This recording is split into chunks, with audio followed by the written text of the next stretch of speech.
अस्सलाम वालेकुम स्टूडेंट्स। हमारा जो अगला क्वेश्चन है, पार्ट नंबर 2 है एक्सरसाइज 1.1 का, वो है represent the following numbers on the number line.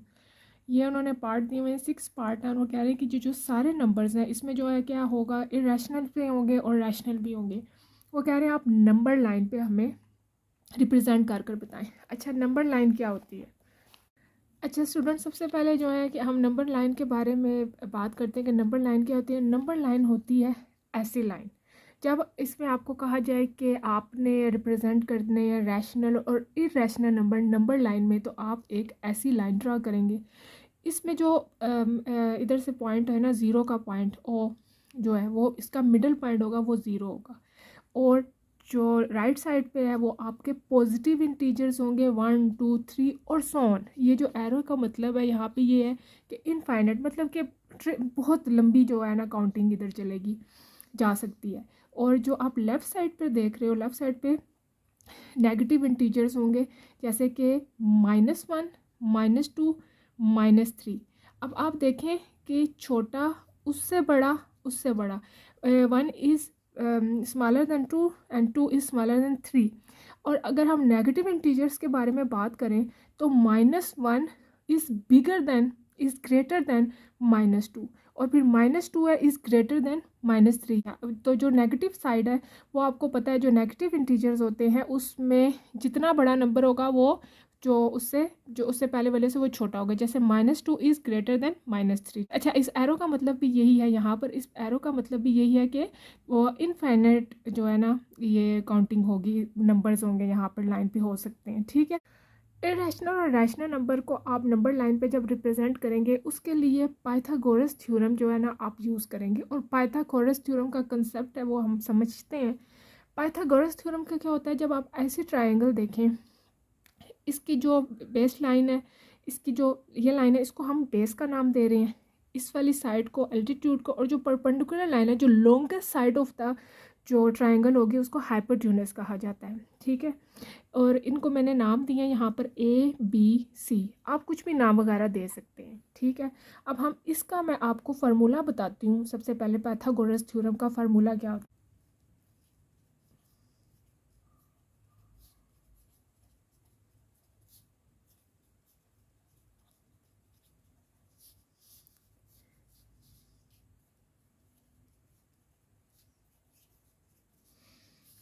ये मैं आप छोटी सी फिगर फिर से यहाँ पर बनाती हूँ। ये H है, ये B है, बेस, एल्टीट्यूड। ठीक है। इसको मैं यहाँ पर ABC का नाम देती हूँ। अच्छा, इसका क्या फार्मूला है? जो हाइपोटेन्यूज का जो स्क्वायर है, पूरा लिखते हैं।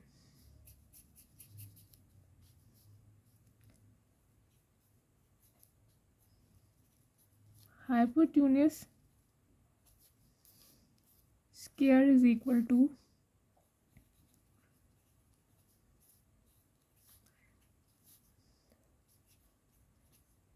एल्टीट्यूड का स्क्वायर। ठीक है। ये क्या होगा? AC square is equal to AB square, AB altitude plus BC का स्क्वायर। और अगर हम इसे डेफिनेशंस के या जो कंस्ट्रक्शन के मुताबिक लिखा जाए तो ये होगा। और इसका जो ये एंगल होता है ना, यहाँ पे बनता है 90 डिग्री का। ठीक है। 90 डिग्री का जो ऑपोजिट होगा वो आपका हाइपोटेन्यूज होगा, लॉन्गेस्ट साइड ऑफ द जो आपका ट्रायंगल है उसको हाइपोटेन्यूज कहेंगे। ठीक है। इसको अगर हम लिखें, इसकी डेफिनेशन अगर लिखें तो इन अ राइट एंगल आपको पता है 90 डिग्री का। ठीक है। The square of hypotenuse is equal to the sum of square of other two side.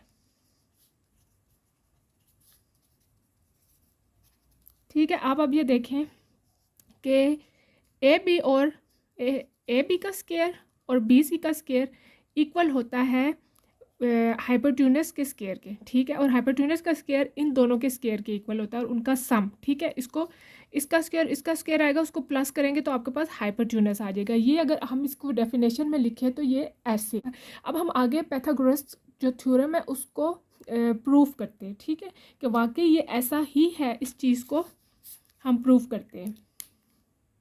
अब आप ये देखें कि मैंने आपको अभी भी बताया कि पाइथागोरस थ्योरम क्या होता है कि in a right angle 90 degree the square of the hypotenuse is equal to the sum of the square of the other two sides. ठीक है, बेस और जो उसका एल्टीट्यूड का जो स्क्वायर रूट है और उन दोनों का सम है, उससे आप हाइपोटेन्यूस निकालेंगे। अब आपको पता है कि लॉन्गेस्ट साइड हमारे क्या होती है, हाइपोटेन्यूस है, ये बेस है, ये एल्टीट्यूड है। ठीक है, अच्छा अब हमने प्रूव यही करना है कि वाकई हाइपोटेन्यूस का जो स्क्वायर होता है वो उन दोनों की साइड्स का अल्टीट्यूड और जो उसकी बेस है, जो साइड्स हैं, उनका सम और उनका स्क्वायर रूट उसके इक्वल है कि नहीं। ठीक है, अब हम यहाँ पर सबसे पहले क्या करेंगे, ये मैंने दोबारा से बनाया है आपके लिए। इसमें हम ये देखें, ये है 90 डिग्री का एंगल और इसके जो परपेंडिकुलर होता है वो आपको पता है कि हाइपोटेन्यूस होता है, लेकिन हम यहाँ पर एक और मैं लाइन ड्रा कर रही हूँ। देखें अब इससे क्या हुआ, इससे हमारे पास ये जो एक पूरी जो फिगर थी ये हमने इसको तोड़ दिया, दो हिस्सों में काट। इसकी लॉन्गेस्ट साइड ये है। ठीक है, मतलब कि ये होगी, इसको हम नया नाम दे देते हैं डी। ठीक है, ये अब हमारे पास दो हो गए ट्राइंगल ए डी बी। ठीक है, और दूसरा हमारे पास क्या हो गया, दूसरा हमारे पास हो गया ए बी सी। ठीक है, ए बी सी, ये हमारे पास अब ये अब हमने ये इसको तोड़ लिया और हमने इस ट्रायंगल को दो हिस्सों में काट लिया। अच्छा, अब इन दोनों साइड्स में आप देखें ए डी बी और ए बी सी में आप एक चीज़ को देखें कि ए जो सा है वो कॉमन है, तो हम क्या लिखेंगे इधर, A is common in both triangle. ठीक है, ये देखें A is common in both triangles. Now why A is common? Why A is common? Because जो से दोनों पे हमारे पास 90 डिग्री का एंगल है। ठीक है, राइट एंगल।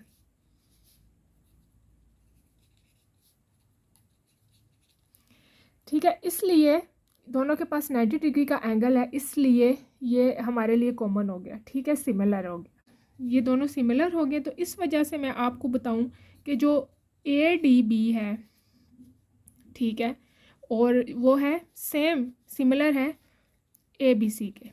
ये देखें,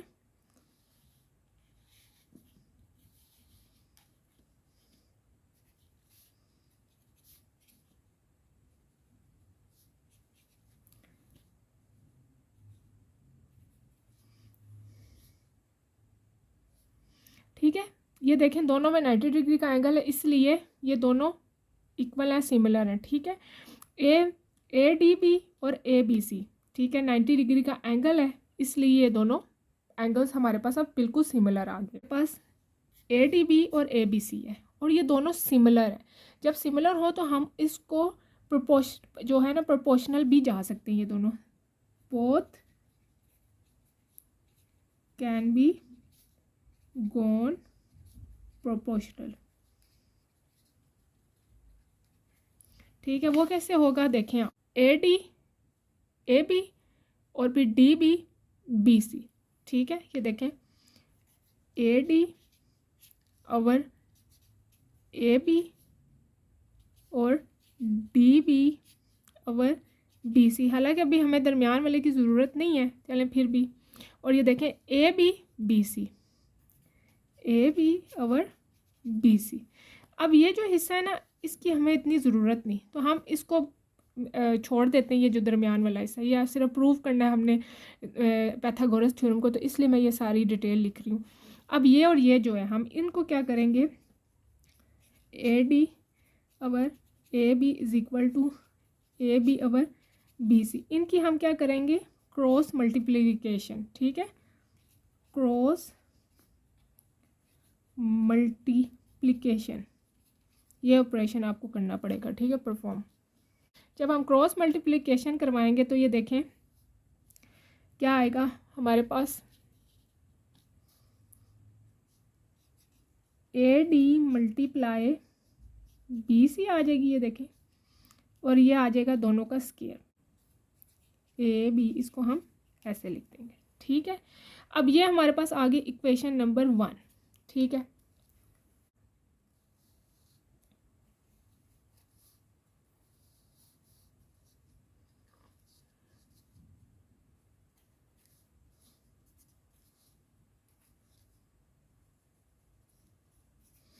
अच्छा, पहले हमने इस वाले को लिया, अब हम इस वाले हिस्से को करेंगे, बी डी सी, इस वाले हिस्से को करेंगे। अब ये क्या है जी, बी डी सी, ठीक है, वो किसके इक्वल है, वो है इक्वल ए बी सी के, ए बी सी के, ए बी सी के, ठीक है। क्योंकि उसमें 90 डिग्री का जो एंगल है वही जो हमने पीछे आधे वाले जो तोड़ के फिगर को परफॉर्म किया था, अब हम वही चीज़ को दोबारा सब वही मैं आपको बता रही हूँ कि ये जो 90 डिग्री का राइट एंगल है, इसलिए इसमें ये दोनों सेम है। अब इन दोनों में आप देखें कि सी इज़ कॉमन, और वो कॉमन क्यों है, क्योंकि 90 डिग्री का राइट एंगल दोनों के पास है। इसका भी सेम हम वही क्रॉस मल्टीप्लिकेशन कराएंगे, और इसमें मैं अब वो जो दरमियान वाला हिस्सा है ना उसको मैं स्किप कर दूँगी। वो कैसे आएगा, ये ऐसे आएगा डी सी बी सी, ठीक है, और बी सी और ए सी, ठीक है। जो मैंने पीछे दरमियान में किया था ना, मैं उसको स्किप कर रही हूँ। ये देखें, अब इनकी भी क्रॉस मल्टीप्लिकेशन कराएंगे तो ये क्या आएगा, डी सी मल्टीप्लाई ए सी, और आ जाएगा बी सी का स्केयर आ गया, ठीक है। अब ये हमारे पास आ गई इक्वेशन नंबर 2। हमारे पास इक्वेशन 1 थी, A D multiply A C is equal to A B का स्केयर, और अब हमारे पास दूसरी वाली इक्वेशन क्या आई थी, इक्वेशन 2। अच्छा, इक्वेशन 2 हमारे पास क्या आई थी, D C multiply A C is equal to B का स्केयर। अब इनको क्या करना, आपस में हमने ऐड देम, ठीक है, इनको ऐड कर लेना आपस में कैसे ऐड करेंगे हम, ए डी मल्टीप्लाई ए सी, ये हिस्सा इसके साथ ऐड होगा, plus D C multiply A सी, और दूसरी तरफ क्या होगा, ए बी का स्केयर प्लस बी सी का स्केयर, ठीक है, ये दोनों आपस में हो गए। अब इसमें आप देखें, इनमें सबसे ज़्यादा कॉमन ए डी है, ए सी है, डी सी है, इसमें कॉमन ये है। हम क्या करेंगे, ए सी को कॉमन लिया, और अंदर क्या हो जाएगा फिर, A D plus D C, ठीक है, और दूसरी तरफ क्या है भाई, ए बी का स्केयर प्लस बी का स्केयर, बी सी का स्केयर, ऐसे ही आ जाएगा, ये चीज़ ऐसे ही उतर आएगी। अब आप देखें, अगर हम फिगर को देखें, मैं दोबारा से आपके लिए बना रही हूँ फिगर, ये देखें, ये फिगर ए बी सी, ठीक है, और ये हमने इसको जब अलग किया था, ठीक है। अब आप देखें, ए डी डी सी ये किसके इक्वल आ रहा है, वो ए सी के इक्वल है, ठीक है, इसलिए हम इसकी जगह, ये ए सी ऐसे है तो अंदर भी हम ए सी लगा लेंगे। होप सो आप लोगों को समझ आया हो। ए डी डी सी ये इक्वल है ए सी के, ठीक है, इसलिए हमने इसकी जगह ए डी डी सी को, इसको हमने जो है वो कर लिया, उसकी जगह हमने ए सी लगा दिया, ठीक है, ऐसे हो गया। और ये अगला वैसे ही आ गया, ए बी का स्क्वायर प्लस बी सी का स्क्वायर, ये वाला साइड हमने ऐसे ही उतार लिया। अब इन दोनों को जब हम मल्टीप्लाई करेंगे तो क्या आएगा, इनका होल का स्क्वायर आ गया, ए सी का square is equal to A B का स्क्वायर प्लस बी सी का स्क्वायर। ये देखें प्रूव हो गया। अब ये हमारा क्या है, ये है हमारा हाइपोटेन्यूज का स्केयर, और ये क्या है हमारी बेस प्लस एल्टीट्यूड का स्केयर। इस तरह हमारा पाइथागोरस थ्योरम प्रूव हो गया।